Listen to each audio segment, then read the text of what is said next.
savior of the universe. Flash! Ha ha!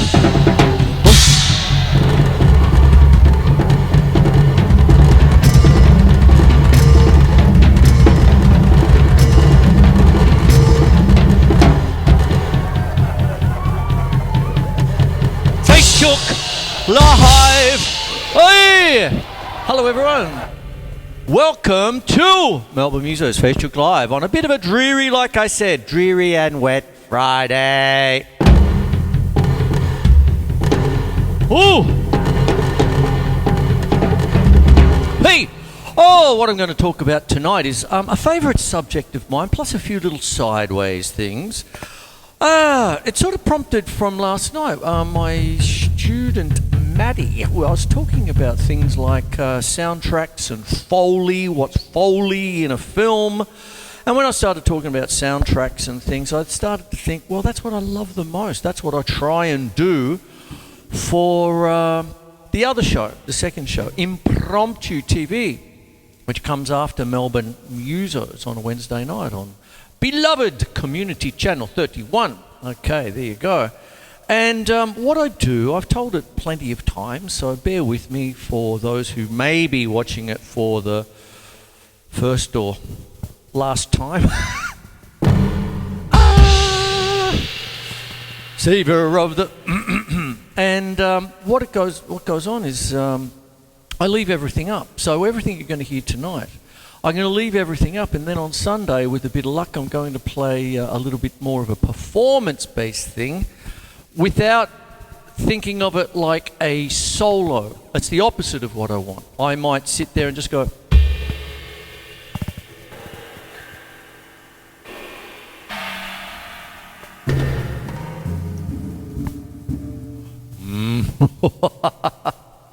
And what happens then is that I'll overlay beautiful people speaking beautiful words. I'm on a little bit of a Billy Bob Shakespeare track at the moment. I've done Hamlet and Eggs. Hamlet drummed is what I called it. And there you go. And I've got a few other things bobbing up. There you go. What if Macbeth drummed? Did I just say the word? Oh my Lord. There you go. Oh well, the roof's going to cave in pretty soon then. And what it is tonight I'd like to talk a little bit about soundtracks. Now I started off with this, with my samples, and it's a little bit African in nature. I think African village.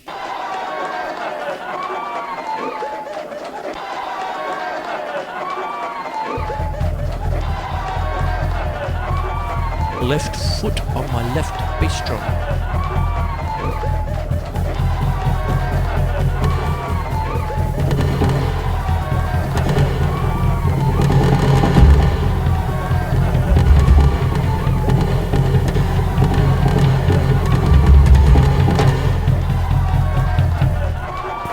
Flash, aha. So what happens is that with this, I'm going to talk a little bit about soundtracks. And one of my favourite soundtrackians is one Trent Reznor from 9 Inch Nails. Oh, I do love that band for everything that they do. Not just the hit singles and all this sort of biz, but also the kind of ambient sounds they get from their great albums. I love The Fragile. That is a masterpiece, and interspersed between the songs are these lush, ambient kind of layers and things. And then he went off with the various hiatus, plural, hiatuses that they had. It's really Trent Reznor who's central. He'll do the lot, then he gets the band together to do it on a tour. But one of the things that came up, and it's one of those things that, well, I'll get this out of the way. The Fragile was such an incredible album in the years 2000, 99, 2000, 2001. And Trent Reznor admitted plainly that he was a raging alcoholic at that time. And when he was getting all the accolades for the album, he always said quite nonchalantly, I didn't really received too much. It's pretty funny getting things like that when you're screaming inside of a drunk tank. Ew. And what it is, but he's clean and sober now. And while he was doing all that, he got taken for a couple of $1 million. And when he actually cleaned himself up, he went, "What the hell is going on?" And he won the court case. He got the payout.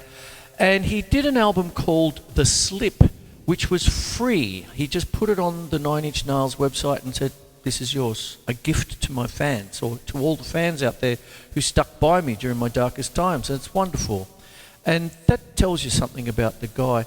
He's had his ups and downs. Hasn't been the nicest guy in the world. But one of the things is it's redemption and everything else. Why am I going down this track, Chris? Is because he also put out an album called Ghosts. And it's long, ambient and layered and all that. So that's something that I would like to talk about a little bit there. And also, when we're talking about Trent Reznor and his soundtrack business, he has his partner there, Atticus Ross. And let's rattle off a few names here. The Social Network soundtrack, 2010. The Girl with the Dragon Tattoo soundtrack, 2011, which he got an Academy Award for, Best Score. Gone Girl soundtrack, Before the Flood soundtrack, Patriots Day soundtrack. The Vietnam War original score, I saw that. That's a very interesting thing when you're taking footage of the Vietnam War, which is close to me because of my upbringing. And underneath, you've got marijuana, Oh, think about it. Perfect. There it is. And then you've got all sorts of things like that. Keeps on going. The Woman in the Window, Bird Box, Waves, Manx, Soul of the City, Bones and All, Empire of Light, Teenage Mutant Ninja Turtles. That's a bit of a break. There's a little bit of a light one in there. The Killer, Challengers. That's this year. And that's what goes on. So, I've done the biography of Trent Reznor in the past. Around about a decade ago, I did a double episode on Trent Reznor for what he was able to do with Mike, and along with Mike Patton, who of Faith No More fame, but many other things. Ipecac. I did a thing about him the other month because they came out and all that. Well, he came out, and what it was that was very well received. It got shared in England with NME magazine. They put a link to it, and all my views went from, and I went, "Thank you very much. If only I had a cent per view." Flash. Aha. Savior of the universe. So what I'm going to talk about now is something that to do with this, to bring it in. Now what I'm going to do tonight is bring in soundtrackian business and also talk about the techniques that I do behind here with the drum set to create such a thing. Now one of the things that I've always loved via soundtracks and stuff, I've quoted quite a few Trent Reznor films, not all of them, but there's also things like Marcus and I were talking about it last week. Marcus Aston, one of you, if you're there, hey, aloha. But what it is the Apocalypse Now soundtrack. Oh, okay. And just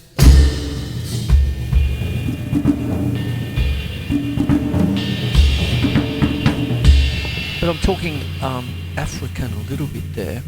And what I'm also going to do is talk about, because when I'm doing that, I'm usually getting John Bonham out of the way. Because that's how I came up. Good old H used to get, you just keep going with the hi-hat, going, oh, I'm getting all rattling, I'm going to go home with a limp.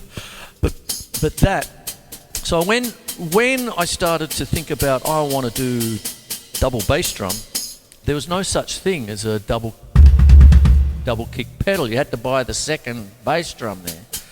And that's my left bass drum over here. Oh grab this fella here, put it down there it is there.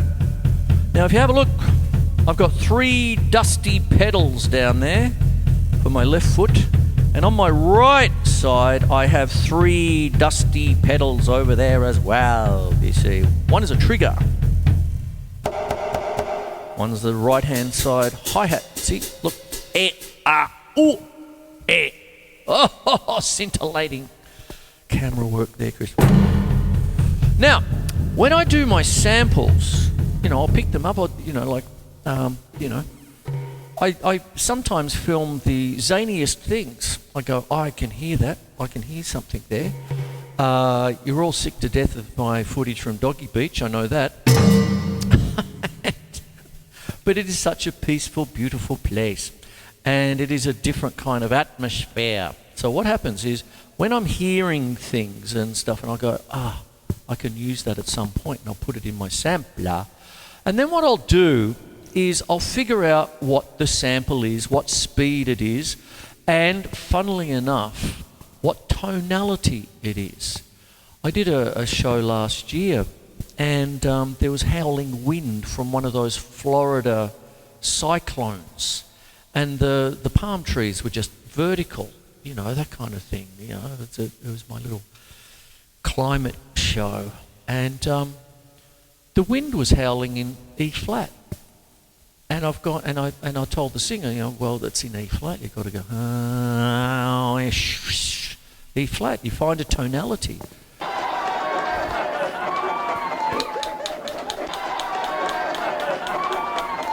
Now this is all, think African village, having a big, one of their big ceremonies. And what I've got is my old metronome here, and I've got it to 263 beats a minute. Now, don't worry about that, I know it's fast. Prestissimo, molto prestissimo. But with the digital metronomes, you can do fiddly things with it.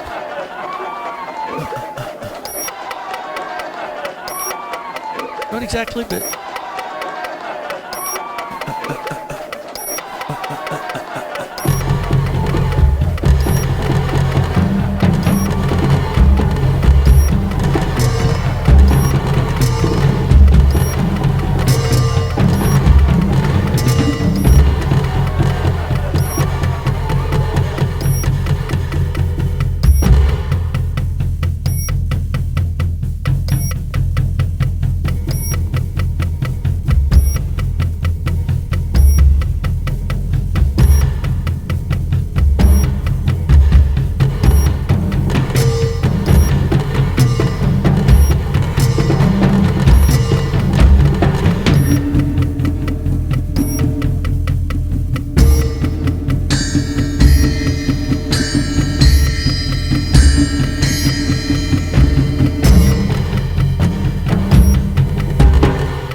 And what I did there to get that kind of little pattern happening, that's not 4/4, it's 8/4. And I'm treating that as crotchets, 1, 2, 3, 4, 5, 6, 7, 8, 1, 2, 3, 4, 5, 6, 7, 8. And then I've got the bell on the 1 as usual, but I took out the 7th beat. Okay, so that's why you've got that little rhythm there. And I gleaned that from here.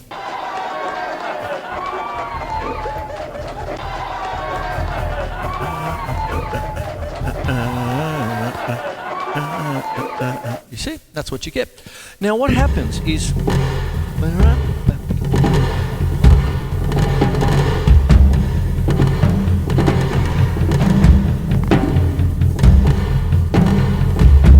that's in my head now.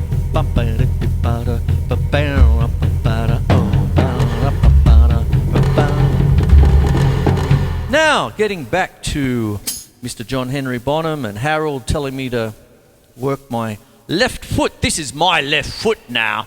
So here's the hi-hat. Lots of different things. You can splash it. You can go splash hats. Boot cam down there. We'll bob up later on. And then when you go to the heavy hi-hat, which is the left bass drum, always remember I was getting in, when was I doing this? About 1974, I think, something like that. And don't forget that the double kick pedal first came out in 1983-84, 10 years on, with DW, first proper, and then everyone followed suit. Now, because I was always doing that with the left foot all the time, like that, what started to happen was I was treating that like a heavy hi-hat. So what I started to do was a little thing that I just called the in-betweens. So I might be going... So as far as the coordinational grid, you know about that, I've talked about before. You've got a square, and basically the top of the square is your hands, right and left. The bottom of the square is your feet, right and left. And then the right side, right hand, right foot, left hand, left foot. And then you've got diagonals. You have right hand and left foot, and left hand and right foot. You see, there it is. There it is. And one of the things that this sort of gives you when you're doing this is that if you're going to do the Johnny Bonham hi-hat, da-da, in the days of my youth. Anyway, there you go. Led Zeppelin 1, track 1, good times, bad times, and all that. And then it just went on from there. Is that when you're doing that, and you're always doing that business, if you take that and take it to your left kick pedal or left bass drum, when you go to put in your normal bass drum,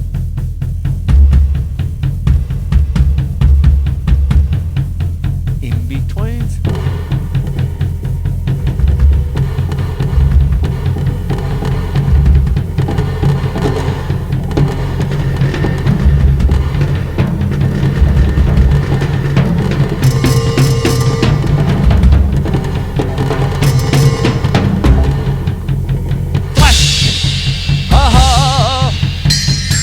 Savior of the universe. Sorry. Bit of levity goes a long way. It's been a bit of a dark couple of weeks there. The last, I've done Dwayne Eddy, and last week I did Dear Steve Albini, which I was a bit sad about because I was just playing PJ Harvey's Rid of Me through, like, not 5 days before, and thinking, oh man, Rob Ellis on drums. And since then I diverse. PJ Harvey's actually put out a beautiful letter about that particular album and how Steve Albini went about doing that or recording that album. And like I said last week, he'd made comments like, you know, let's talk polish the turd again. But what it is, he'd say, tune your drums up, come on. And PJ Harvey said exactly that, is the sense that he came in, he made us feel so welcome, it was beautiful. It was just you just had to create in the room that he created. And then what he did was we went out to dinner or something, and Steve Albini stayed behind and tuned Rob Ellis's drums to the room. That's why it's a gorgeous album. It's pretty out there too. And but since last week's episode, I thought I'd put this in quickly as an addendum because it's happened through the week. That show will be up Wednesday week because I actually did a double episode on Dear Dwayne Eddy. And so the last couple of weeks have been a little bit, when it's been tributes and things, and but I thought, no, got to have a bit of levity. I thought I'd add that in at some point tonight. I had that in the back of my head because it's all happened over the last week. In between.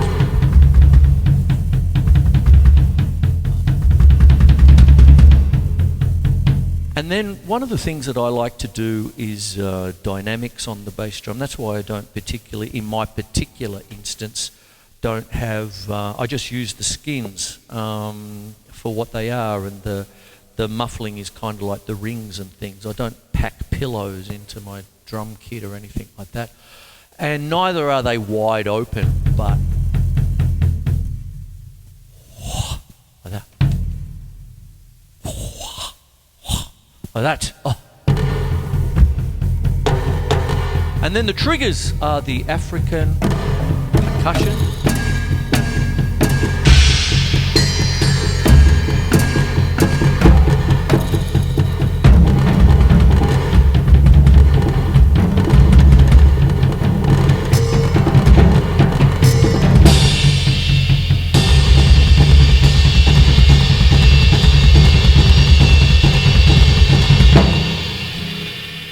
Left foot lead is all that. Now, you can do other things too. There was a chap, still is a chap, Tommy Campbell was the first guy I saw do this, who had the right side hi-hat, that kind of thing. And instead of just, so many of us have a dummy hi-hat where it's just the stand and you can just adjust the cymbal. But if you've got a second remote hi-hat with the hi-hat with the cable, so my right foot is doing that, you start to get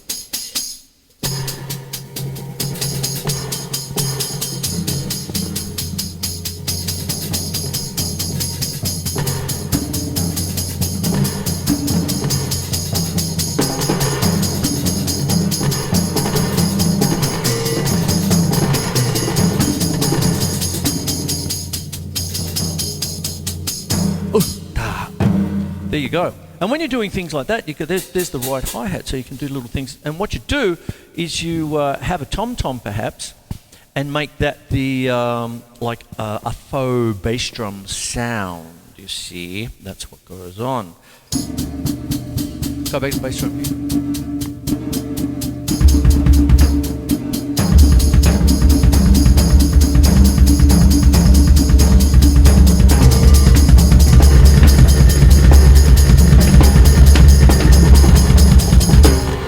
There you go. And there's that one. Now, I've also got a trigger over here. Little kind of a wood blocky kind of thing. So if I go back to my left bass drum, in-betweens is what I'm talking about now.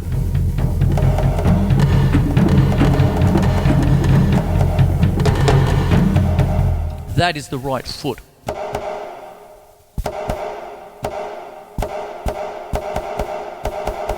Carlton!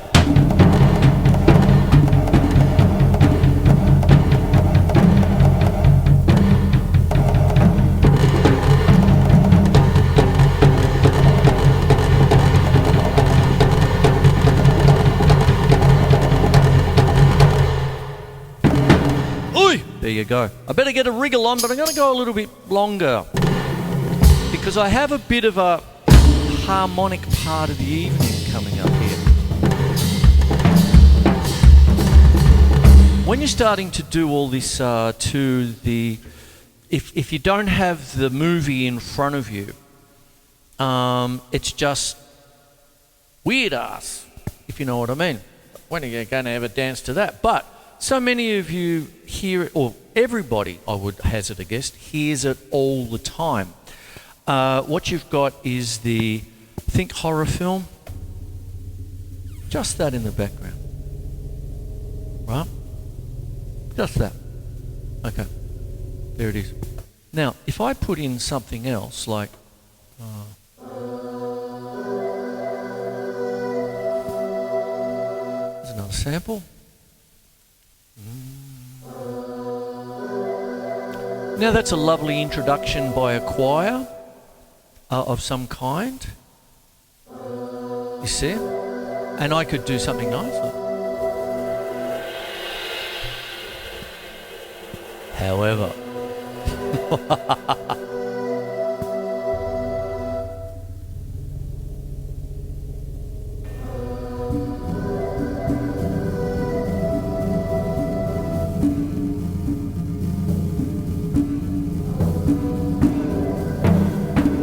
something's happening.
Oi! So all of a sudden, that low tone brings in that subtext of something's happening. We know that best as boom, boom, boom, boom, boom, boom. Oh, the shark's coming again. It must be lunchtime. And what goes on is that you might have, oh, I'm swimming in the nude, everything's wonderful, la, la, la, la, la, boom, boom, boom, boom. You shit out of luck.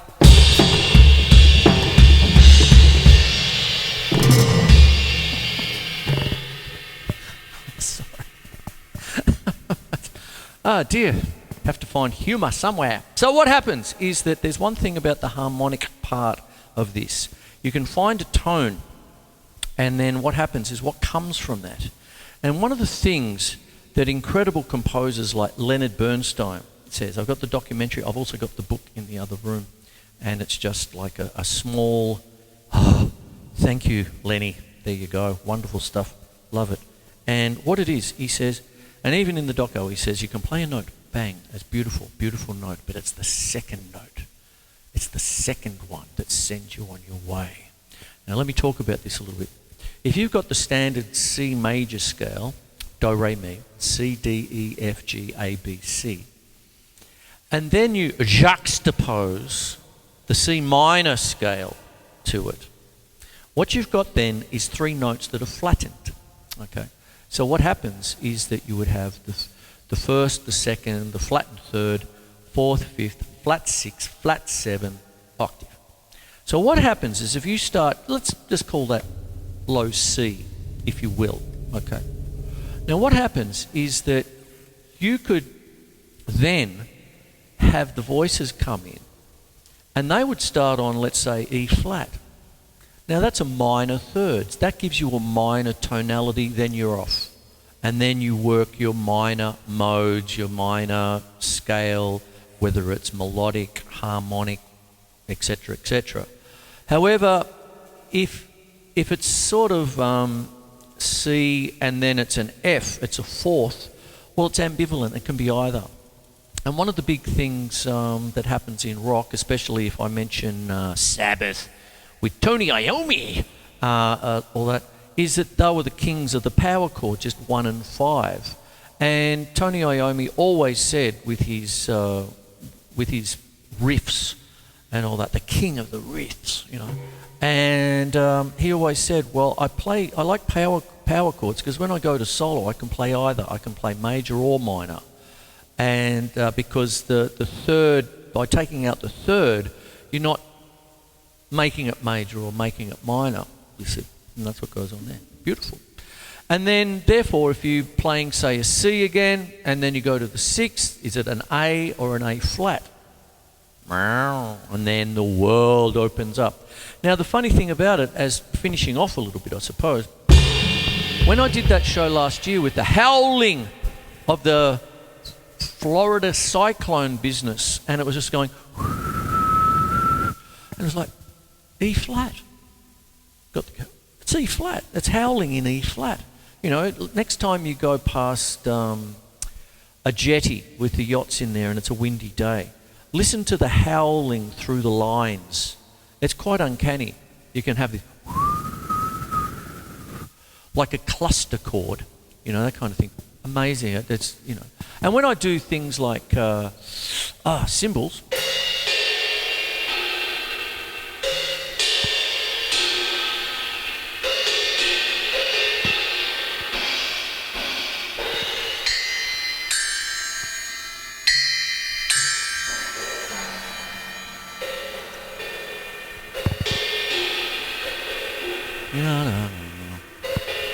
ya-na-na.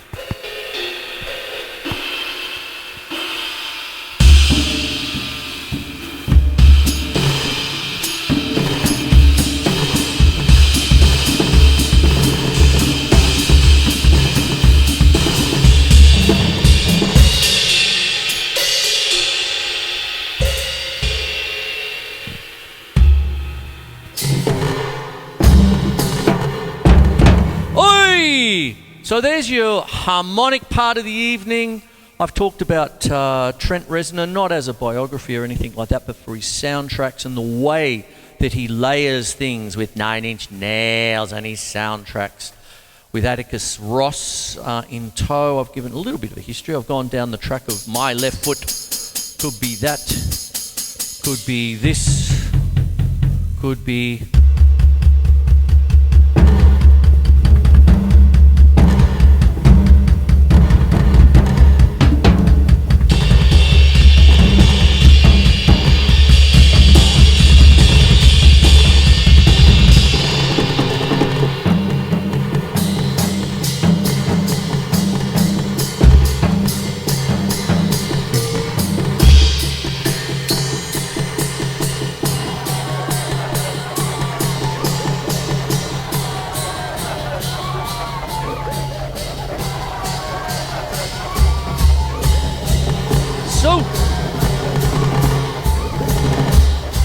I'll love and leave you. My name's Quinlan. Welcome to Farewell from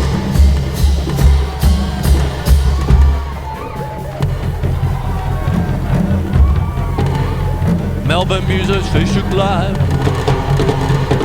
I'll have this up tomorrow, maybe. Bit of footy to watch.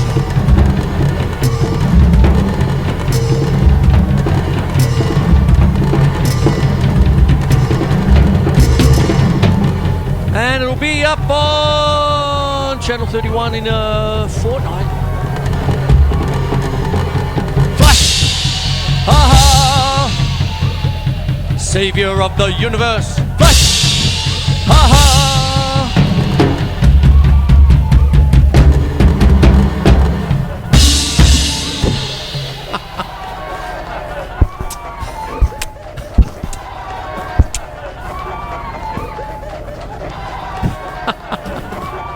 Now for a nice glass up.